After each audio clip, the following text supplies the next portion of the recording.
തീരത്തിനെതിരെയുള്ള അല്ല, തീരദേശവാസികൾക്കെതിരെയുള്ള പ്രവർത്തനങ്ങൾ തുടങ്ങിയിട്ട് ഏറെക്കാലമായി. 2015 മുതൽ ഈ പദ്ധതിയുടെ നാശവിനാശങ്ങളെക്കുറിച്ച് ഇവിടെ സംസാരിക്കുന്നുണ്ട്. ആരും അത് ശ്രദ്ധിച്ചിട്ടില്ല എന്നുള്ളതും വാസ്തവമാണ്.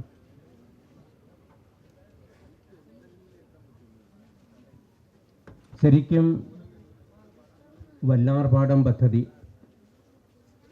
അവിടെ കുടിയൊഴിക്കപ്പെട്ട ആളുകൾ, അതുവഴി എന്ത് വികസനമാണ്, എത്ര പേർക്കാണ് അവിടെയുള്ളവർക്ക് ജോലി കിട്ടിയത് എന്നൊന്ന് അന്വേഷിക്കുന്നത് നല്ലതാണ്. ശരിയാണ്, ഈ സമൂഹം നൽകിയ സംഭാവനകൾ ഏറെയാണ്. ഒരിക്കലും വികസനത്തിന് എതിരായിരുന്നില്ല, എതിരുമല്ല, ഇനി എതിരായിരിക്കത്തുമില്ല.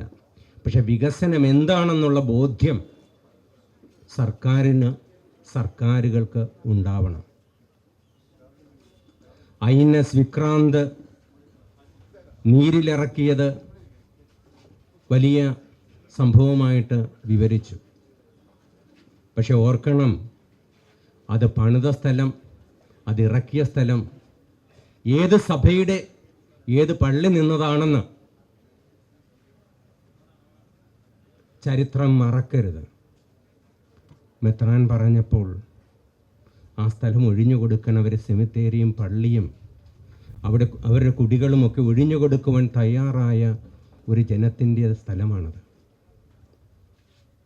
വികസനത്തിന് വേണ്ടി കൊടുത്തതാണ്. അവർക്ക് എന്ത് കിട്ടി? അവരിപ്പോഴെവിടെയാണ്? മത്സ്യത്തൊഴിലാളികളുടെ സാമ്പത്തിക സ്റ്റേറ്റസ് ആയാലും വിദ്യാഭ്യാസപരമായ സ്റ്റേറ്റസ് ആയാലും ഒക്കെ നോക്കുമ്പോൾ, ജോലികൾ കിട്ടുന്ന നോക്കിയാലും ട്രൈബൽ കമ്മ്യൂണിറ്റിയേക്കാൾ വളരെ താഴെയാണെന്നുള്ള വാസ്തവം ഞെട്ടിക്കുന്നതാണ്. ഇങ്ങനെ കണക്കുകൾ നിരത്തിവെക്കാനുണ്ട്. തുമ്പ റോക്ക് സ്റ്റേഷൻ, പള്ളിത്തുറ പള്ളിയുടെ മുൻഗാമി എന്ന് തന്നെ പറയാം. ബെർണാഡ് പെരേര പിതാവ് നൽകിയ വാഗ്ദാനം നമ്മുടെ മുൻ പ്രസിഡന്റ് അബ്ദുൽ കലാം എന്ന വലിയ ശാസ്ത്രജ്ഞൻ നന്ദിയോടെ തൻ്റെ അഗ്നിച്ചിറകുകളിൽ പോലും ഓർക്കുന്നത് മറക്കരുത്. വികസനമെന്ന് പറയുന്നതുകൊണ്ട് പലപ്പോഴും ഞങ്ങൾ തുടക്കത്തിൽ മിണ്ടാതിരുന്നു പോകുന്നത്. വാഗ്ദാനങ്ങൾ വിശ്വസിച്ചു, ഞങ്ങൾ വളരെ ലാളിത്യമുള്ള ജനങ്ങളാണിത്, ഞങ്ങൾ വിശ്വസിച്ച് പോകുന്നു. പക്ഷെ പിന്നീട് ഞങ്ങൾ കബളിപ്പിക്കപ്പെട്ടു എന്ന് അറിയുമ്പോൾ ഞങ്ങൾ റിയാക്ട് ചെയ്യാതെ എങ്ങനെ ഇരിക്കും? ഞങ്ങളെ നിരന്തരം കബളിപ്പിച്ചുകൊണ്ടിരിക്കുകയാണ്. അതുകൊണ്ട് ഈ വാഗ്ദാനങ്ങളിൽ ഒന്നും വിശ്വസിക്കാൻ പറ്റുകയില്ല. കൊല്ലത്ത് റയററ്റ്സ് ഉണ്ട്, KMML പദ്ധതിയുണ്ട്, അവിടെ കുടിയൊഴിക്കപ്പെട്ടവരുണ്ട്. പുനരധിവാസം കൊടുക്കുമെന്ന് പറഞ്ഞു. കുറേ നാളത്തെ വാടക കുടിശ്ശികയുണ്ടായിരുന്നു. അവർക്ക് വാടക പുനരധിവസിക്കുന്നവരെ വീട് വാടകയ്ക്ക് എടുക്കുന്നതിന് കൊടുക്കാമെന്ന് പറഞ്ഞു. കൊടുക്കാതിരുന്നു. സമരം ചെയ്തപ്പോൾ കുറച്ച് കൊടുത്തു. പിന്നെ ഇപ്പോഴും ഉണ്ട് വാടക കുടിശ്ശിക. വലിയ ഗർത്തങ്ങൾ കുഴിച്ചിട്ടുണ്ട്. അവരെ പള്ളിയും സ്കൂളും എല്ലാം നശിച്ചു പോകത്തക്ക വിധത്തിൽ. അവർക്ക് പുനരധിവാസമില്ല, തൊഴിലില്ല. തുടർന്ന് ആ തീരത്തിൽ തന്നെ നോക്കുക. അവിടുത്തെ ജനങ്ങൾ ആവശ്യപ്പെട്ടത്, കൊല്ലത്ത് തീരത്ത് ഞങ്ങൾക്ക് വേണ്ടുന്നത് ഒരു ഫിഷിംഗ് ഹാർബറാണ്. ഒരു പൂ ചോദിച്ചപ്പോൾ പൂക്കാലം തന്നെന്നുള്ള രീതിയിൽ അവത് വലിയ ചരക്ക് ഇറക്കുന്ന കാർഗോ ഹാർബറും പാസഞ്ചർ ഹാർബറും ഒക്കെയായിട്ട് ഉയർത്തിയെന്നുള്ള വിജ്ഞാപനമൊക്കെ കേട്ടപ്പോൾ ഞങ്ങൾ സന്തോഷിച്ചു. പക്ഷേ അത് ചെയ്തു വന്നപ്പോൾ ഈ ഫിഷിംഗ് ഹാർബറിൽ മത്സ്യബന്ധന യാനങ്ങൾ അടുപ്പിക്കാൻ പോലും പറ്റത്തില്ല, അത് ശരിക്കും ഫങ്ഷൻ ചെയ്യുകയാണെങ്കിൽ.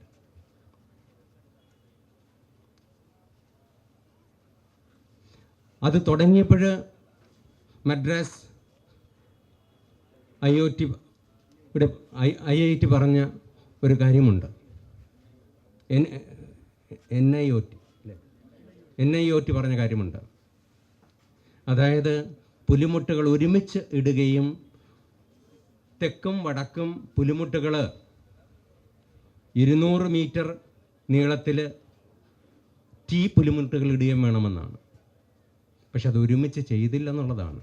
കാരണം ബോധപൂർവം ആ തീരം ശോഷിക്കാൻ വേണ്ടി ചെയ്ത പണിയാണ്. പക്ഷേ എൻ്റെ ജനത്തിൽ നല്ലൊരു ശതമാനം വാഗ്ദാനങ്ങളിൽ വിശ്വസിച്ച് ഇപ്പോഴും അങ്ങനെ ഇരിക്കുക. സങ്കടം പറയണ്ടേ? നഷ്ടപ്പെടുമ്പം എൻ്റെ അടുത്താണ് വരുന്നത്. സർക്കാർ ചെയ്യേണ്ടത് ചെയ്യിക്കാൻ, അവരടുത്തേക്ക് നിലവിളിക്കാൻ ഞങ്ങൾ ശ്രമിക്കുമ്പോൾ ആ സമരങ്ങളെ അടിച്ചമർത്താനുള്ള ശ്രമമാണ് നടക്കുന്നത്. സത്യം വെളിവാക്കി ചില കാര്യങ്ങൾ എഴുതിയപ്പോൾ അതിനെ വേറൊരു രീതിയിലാണ് വേറെ സെൻട്രലിരുന്ന് തയ്യാറാക്കിയ എതിർ സർക്കുലർ ഉണ്ടാക്കിയത്. അതിനകത്ത് എഴുതി വിട്ടു, ഞങ്ങൾ കിറ്റ് തന്നില്ലേ, ഞങ്ങൾ ആ പെൻഷൻ തന്നില്ലേ, ഈ പെൻഷൻ തന്നില്ലേ. ശരിക്കും പറഞ്ഞാൽ ഒന്നും തന്നെ ശരിയായിട്ട് കൊടുത്തിട്ടില്ല, പാർട്ടിക്കാർക്കേ കൊടുത്തിട്ടുള്ളൂ. ഇതുപോലെ വേദന അനുഭവിക്കുന്ന ഒത്തിരി കാര്യങ്ങളുണ്ട്. ഇന്നും താന്നി മുതൽ ഇരവിപുരം വരെയുള്ള കാക്കത്തോപ്പ് വരെയുള്ള കടലോരം കവർന്നെടുത്തുകൊണ്ടിരിക്കുകയാണ്. പുലിമുട്ടുകൾ ഇടുന്നുണ്ട്, പാറയിടുന്നുണ്ട്, പോകുന്നുണ്ട്. കാരണം അശാസ്ത്രീയമായ വിധത്തിലുള്ള പരിപാടികൾ. ഞാൻ എൻ്റെ അനുഭവം ആദ്യം പറഞ്ഞത്, ഇത് ചെല്ലാനത്തും മറ്റ് സ്ഥലങ്ങളിലൊക്കെ അനുഭവിക്കുന്ന ഇതുപോലെയുള്ള ഒരേ കാര്യങ്ങൾ തന്നെയാണ്. അശാസ്ത്രീയമായ നിർമ്മാണ പ്രവർത്തനം മൂലം നശിക്കുന്ന തീരദേശം. ഞാൻ മനുഷ്യാവകാശ സംരക്ഷണ സമിതിയിലേക്ക് ഒരു കത്തയച്ചു.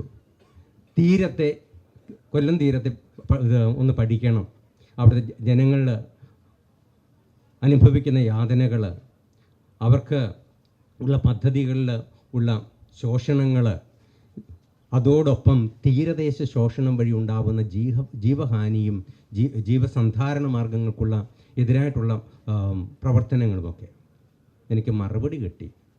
അതാത് വകുപ്പിൽ നിന്നുള്ള മറുപടി മനുഷ്യാവകാശ കമ്മീഷൻ അയച്ചു തന്നു. ഞങ്ങൾ ആ പദ്ധതി ചെയ്യുന്നുണ്ട്, ഈ പദ്ധതി ചെയ്യുന്നുണ്ട്, പുലിമുട്ടിടുന്നുണ്ട്, ഇങ്ങനെയൊക്കെയാണ്. പക്ഷെ അവിടുത്തെ സ്റ്റാർക്ക് റിയാലിറ്റി,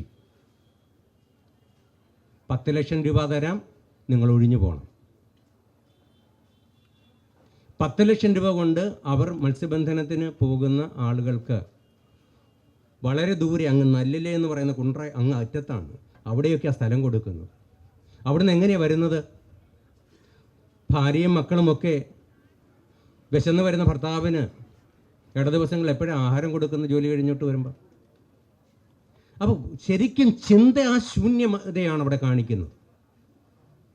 ഈ ജനതയ്ക്ക് വേണ്ടിയല്ല, തങ്ങളുടെ ചില പിടിവാശികളും നിർബന്ധ ബുദ്ധികളും നടത്തി ചിലരെയൊക്കെ വളർത്തണം, ഈ ജനതയെ ഇല്ലാതാക്കണം. ഹൈവേക്ക് വേണ്ടി മരങ്ങൾ മുറിക്കുമ്പോൾ പക്ഷികൾ ചത്തൊടുങ്ങുന്നത് കാണുന്നുണ്ട്. അവയെക്കുറിച്ച് വേദനയും തോന്നാറുണ്ട്. അവയ്ക്ക് വേണ്ടുന്ന സംരക്ഷണം നൽകാതെ, പ്രകൃതിയെ സംരക്ഷിക്കാതെ നശിപ്പിക്കുന്ന രീതി ആവശ്യമാണ് ഹൈവേ. പക്ഷേ അതോടൊപ്പം ജീവജാലങ്ങളും പ്രകൃതി സംരക്ഷണവും ആവശ്യമാണ്. ശരിക്കും നല്ല ആലോചനയോടുകൂടെ ജനങ്ങൾക്ക് വേണ്ടി, പ്രകൃതിക്ക് വേണ്ടിയൊക്കെ പ്രവർത്തിക്കാൻ സാധിക്കണം. ഇവിടുത്തെ ഈ സമരം യഥാർത്ഥത്തിൽ ഉപജീവനത്തിനും ജീവസന്ധാരണത്തിനും വേണ്ടി തന്നെയാണ്. ഞങ്ങൾ മെത്രാന്മാരുടെയോ അച്ഛന്മാരുടെയോ അല്ല, ഞങ്ങളുടെ ജനങ്ങളുടെ, നിങ്ങൾ ശബ്ദമില്ലാതാക്കിയ ജനങ്ങളുടെ, വാഗ്ദാനങ്ങൾ കൊണ്ട് അത് പ്രതീക്ഷിച്ചിരിക്കുന്ന ജനങ്ങളുടെ, പക്ഷേ ആ വാഗ്ദാനങ്ങളൊന്നും പൂർത്തീകരിച്ചിട്ടില്ല. ശരിക്കും ഈ പോർട്ട് കൊണ്ട് എന്ത് പ്രയോജനമാണ് ഇവിടുത്തെ മത്സ്യത്തൊഴിലാളികൾക്കുള്ളത്? അവരുടെ ജീവിതത്തെ ദുരിതപൂർണമാക്കിയത് മാത്രമല്ലേ ഉള്ളൂ. ഒരു രാജ്യമെന്ന് പറഞ്ഞാൽ അവിടുത്തെ പണക്കാർ മാത്രമല്ല, അവിടുത്തെ വ്യവസായികൾ മാത്രമല്ല,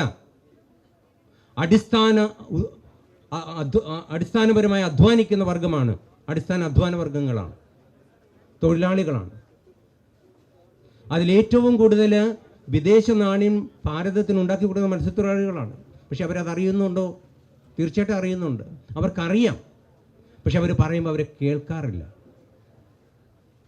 മത്സ്യഫെഡ് വഴി നടത്തിയ അഴിമതികളെക്കുറിച്ചൊക്കെ പത്രദ്വാര അറിഞ്ഞിട്ടുണ്ടാകുമല്ലോ നിങ്ങളൊക്കെ. ആർക്ക് വേണ്ടി അത് ചെയ്തത്? പലപ്പോഴും സബ്സിഡി കൊടുക്കുമ്പോൾ ആ സബ്സിഡി അവർ കൊടുത്തതിൽ നിന്നുള്ള പലിശയുടെ 1% പോലും ഇല്ലെന്നുള്ള യാഥാർത്ഥ്യം നമ്മൾ മറന്നു പോകുന്നു. മണ്ണെണ്ണയുടെ മുകളിലുള്ള സെസ്, ഇനി യാനങ്ങൾ പൊളിക്കണമെന്നുള്ള നിയമം സർവത്ര മത്സ്യത്തൊഴിലാളികൾക്ക് അപകടകരമായ കാര്യമാണ്. അത് ലത്തീൻ കത്തോലിക്ക സമുദായം മാത്രമല്ല, തീരദേശത്തെ,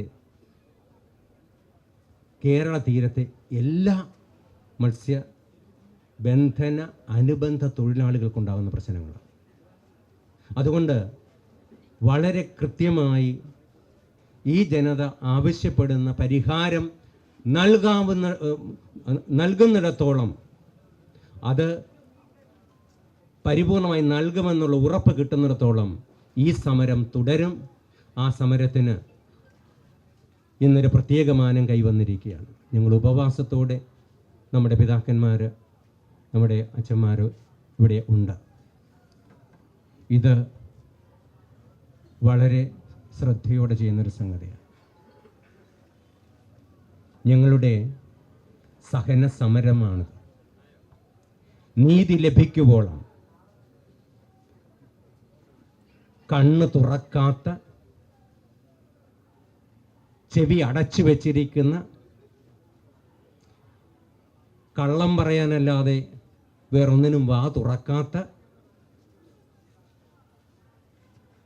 രാഷ്ട്രത്തെ ഭരിക്കുന്നവരോട് ഈ ജനതയെ പ്രകോപിപ്പിക്കാതെ ദയവായി ഇവർക്ക് വേണ്ടുന്ന നീതി കൊടുക്കണം.